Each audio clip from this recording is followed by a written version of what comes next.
this has real, like, it feels like the old school car. Yeah. You gotta decide what you want. Well, dude, it's the Bullitt. I mean, decide what you want. Doesn't get more old school than that. That's what I said when I came by. I go, I felt like Steve McQueen. And then, like, mission accomplished, right? And only thing you're missing is you didn't lose like 6 hubcaps. All my hubcaps, and I didn't make 27 gear changes.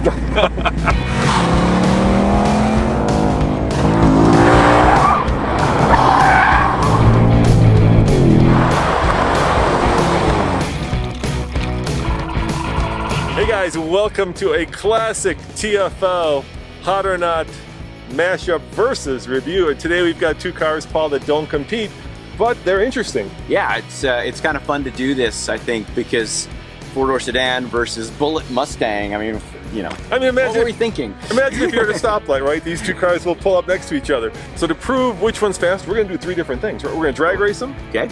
We're going to see how fast you are 0 to 60. Okay. And we're going to let you take them around the track and see which one's faster. Why I showed up this morning. That's right. All right. So stay tuned for that. And I think the surprising results we can't explain. Well, we'll try. We will. Yeah. This is a classic TFL mashup review where we're not comparing apples to apples, but apples to oranges. Think of yourself at a stoplight and you pull up next to the Bullitt Mustang and it's on. So which one's fastest?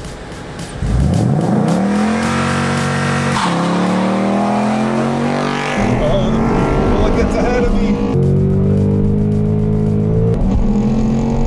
It's gonna be close.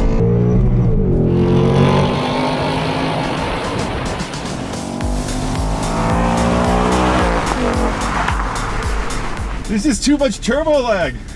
Yeah. You know, I just couldn't, but once the turbo kicked in, I started to catch up to you. When you shifted, I started to come up. Yeah, you were catching me. Yeah, and then, you know, we ran out of track. We ran out of track. Yeah. Yeah, that's interesting, huh? Yeah, I'll tell you though, the one that wins based on best sound. Oh yeah, it did a nice burnout that time. I saw the smoke, yeah. I just matted it that time.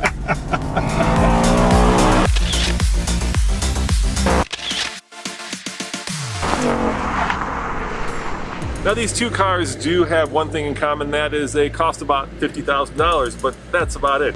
Because under the hood of this one, Paul, is a 3.3 liter V6 that puts out 365 horsepower and 376 pound-foot of torque. It is mated to an 8-speed automatic. Oh, and yeah, it does power the rear wheels just like the Mustang, so they've got that going as well. Let's try a 0 to 60 in it, see what it does.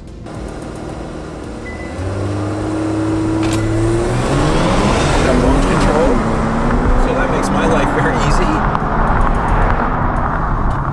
0 to 60 in 5.31 seconds, which is not shabby. Now Genesis says that the car should do 0 to 60 in about 4.7 seconds, so 5.3 at a mile above sea level, that's about right. We lose power because we lose air density. Now the Mustang, that's got about 100 more horsepower, 480 horsepower, 420 pound-foot of torque, of course coming out of that 5-liter American V8, and it's also mated to a manual 6-speed, which goes to the rear wheels. So let's see how fast this is 0 to 60. Paul, your turn. 0 to 60 run on the Bullitt Mustang. Ooh, that was a good launch.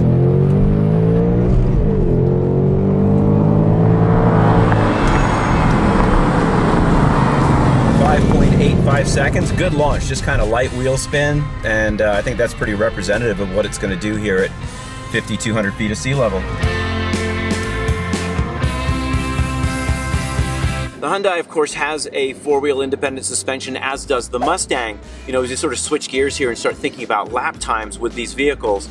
And so 4-wheel independent suspension, and we're thinking of Genesis versus the Mustang, that's a, you know, a knife to a gunfight. But in actual fact, that's not the case, because what we've seen over with Genesis is a big influence from the Germans, that they've been sort of poaching from the premium brands such as BMW.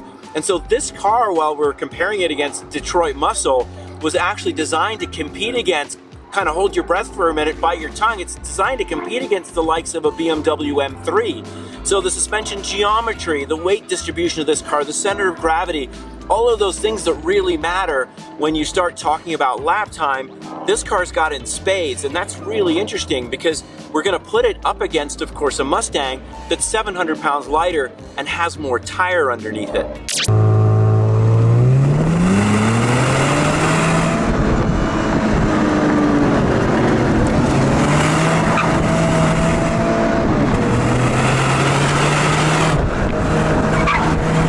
So we've talked about tires, we've talked about suspension design. One thing we haven't touched upon is brakes. So both cars featuring very robust, very track-worthy Brembo braking systems. All right, here we go.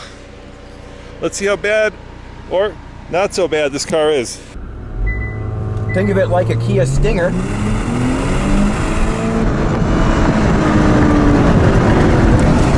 Decent grip, nice little oversteer slide, very progressive.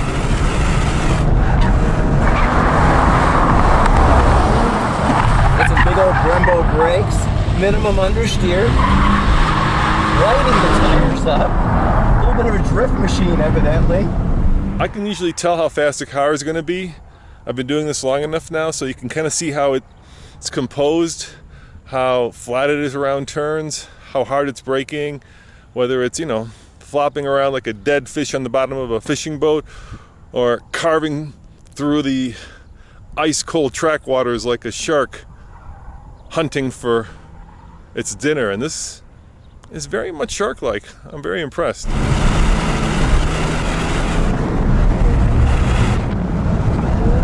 A little bit of front brake bias on the ABS, not digging that too much. Didn't want to turn.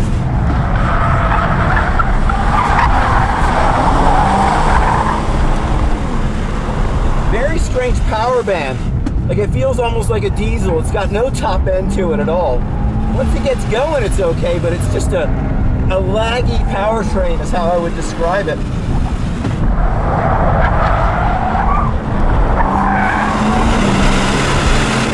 Fun chassis though.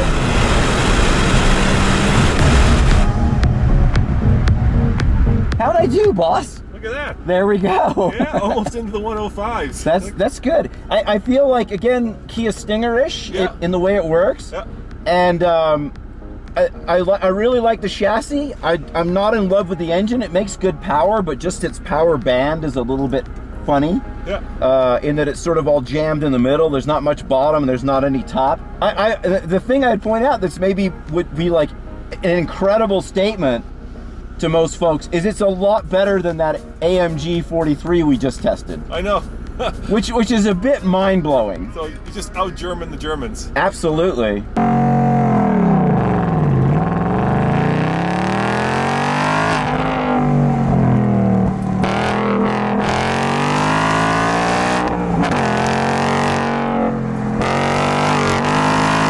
Well, we don't have any wrinkle wall drag racing slicks. We do have the best performance tire currently, in my opinion, that's out there, the Michelin Pilot P4S, and it just happens to be one of the other similarities between these cars. They both have the same tire. Now, they're not exactly the same size. The Mustang has a 275/40/19, and we've got a 255/35/19 on the Genesis G70. Remember, they're both rear-wheel drive, so we got a bigger tire here. And then the one other factor that comes into play with anything you ever do with a car is the weight. And we're looking at a pretty big weight difference. The Mustang is about 700 pounds lighter than the Genesis G70. All right, get to fulfill some Steve McQueen fantasies here.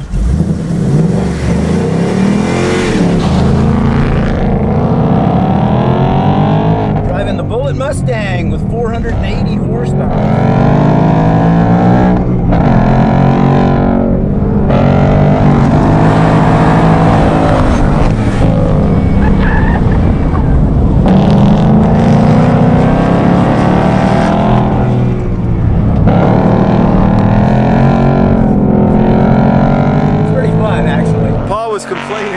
In track mode, stability control still kicked in. So I'm like, well, isn't that the point of track mode? So you don't have stability control and basically lets you do whatever the heck you want? And I guess the answer is no. I think you need a level above track mode, maybe like Stig or race car driver mode, because keep in mind that Paul was the Stig on Top Gear USA, and so he's a lot faster with just everything off. Big old girl. It just feels, what's amazing is it isn't that heavy, but it sure feels heavy.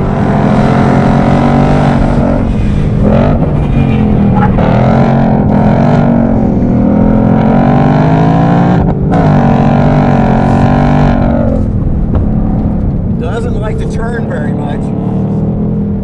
Mainly ABS.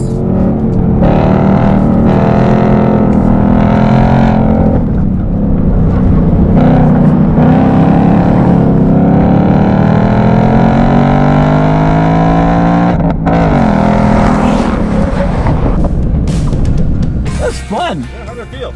It was cool. It has a very old school muscle car feel to it, you know, but you know, kind of brought up a little bit, you know, to current standards with a good tire on it and all that stuff.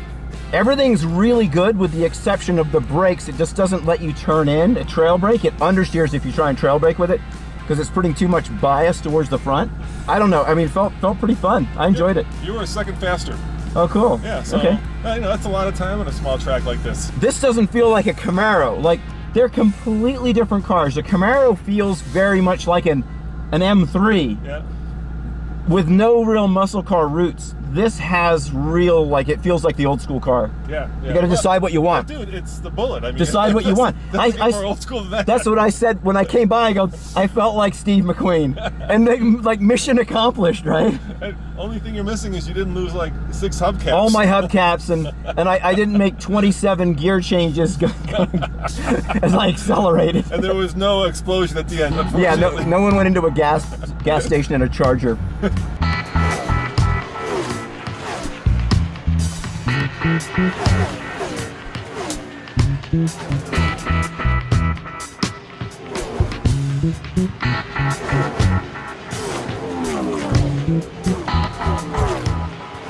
So here's the funny part, Paul. The Genesis was faster 0 to 60, and yet I lost the drag race. I wonder why that is. Is that because you're a better driver than me? I don't want to point any fingers, but I do. I mean, you know, you're racing the Stig. What are you going to do? my job is secure for at least another mashup, at least one more. All right, so, of course, the question we always like to answer at the end of this is the Genesis hot or not?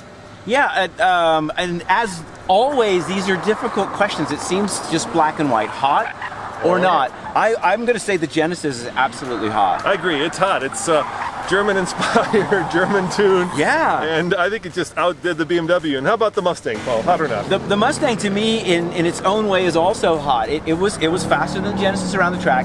It was not quicker 0 to 60. That is altitude, naturally aspirated versus turbochargers.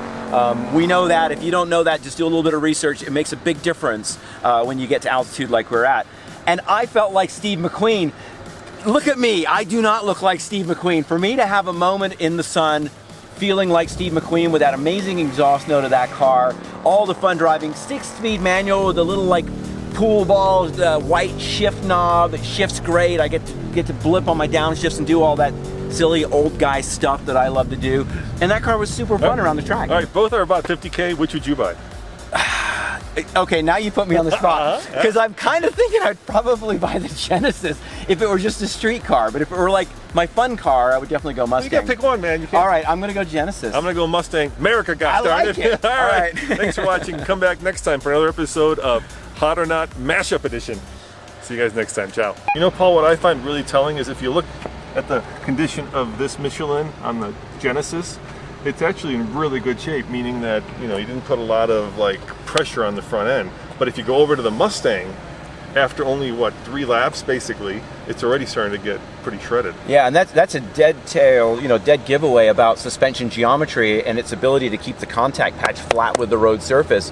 And I think we're used to seeing that with older, we've been in the business long enough, you see the cars with the completely hammered shoulders, and certainly the old muscle cars were maybe the most offensive as far as beating up on a front tire, so that's a good point.